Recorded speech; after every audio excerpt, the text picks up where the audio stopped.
Ja, Jolies Heij. De vrouw die de puntjes op de i zet zonder weergaan. Ja, ik zat er al klaar voor. En ik heb vanmiddag eigenlijk heel wat over de natuur gehoord. En daar wil ik graag op aansluiten met 3 chroma-gedichten. Om te beginnen, de aardappel. Je opereert ondergronds in de schaduw van de nachtschade, word je ronder en kruimiger of robuust en vastkokend als oude rot in een groen knollenland. Je bent de veteraan uit de nieuwe wereld die onze magen vult, voer voor arme luizen, boeren en buitenlui, melig naar een ieders smaak. We moeten wel van je houden, ook al laat je pas als je gerooid wordt je ware gezicht zien. Tot dan ben je die gedroomde exotische minnaar in de schemering van de aarde. Menopperse delicatesse uit de Hoekse Waard. Doré, transgender prinses Irene, het doorsnee bintje, de opperdoezer met een laag zetmeelgehalte of de eigenheimer die je blijkt te zijn als je je aan de grond ontworstelt. Je kunt hardvochtig taai zijn, krokant en brons gebruind als patat of week als puree. Je ligt licht op de hand en zwaar op de maag. Als je lang genoeg wacht, groeien er sprieten uit je kop. Je bent niet in beweging te krijgen als er zakken vol zijn van jou. Ja, de aardappels zijn gaar.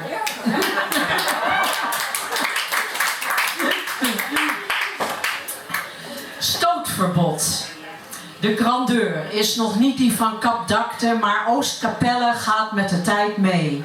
Onder de oranje zon is het een broedplaats van wellust in overvloed. Een komen en gaan van verbrande billen over schurend zand en opgewonden uitgedoste genitaliën.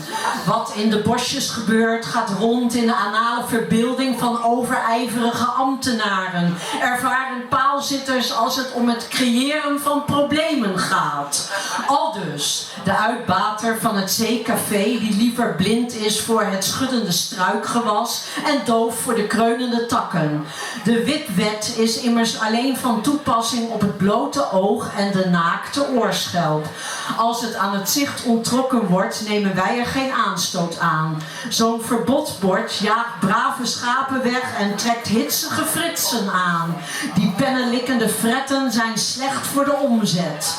Wie er met zijn kinderen langs loopt, schrikt zich een hoedje van die voetjes, terwijl het strand strak als de zee van onschuld is. Wat in ons achterland gebeurt is onze zaak. De natuur gaat haar eigen gang.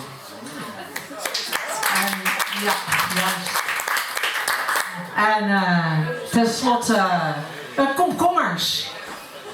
Namelijk...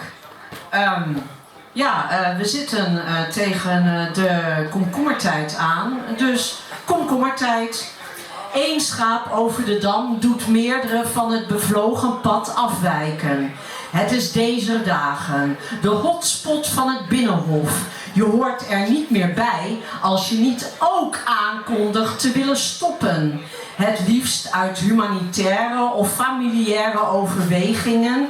En als martelaar de fakkeldragers en mestgooiers de loef af te steken.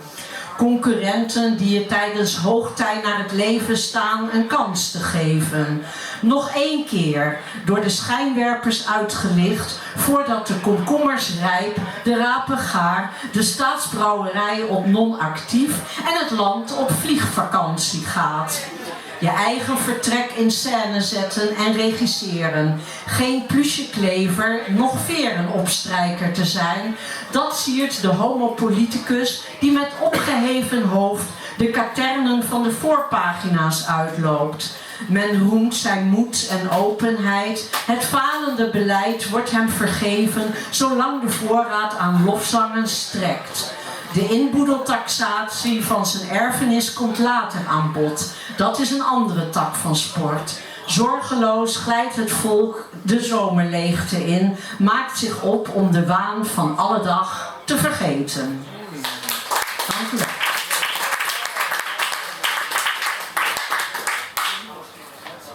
Dankjewel, Jolies Heij.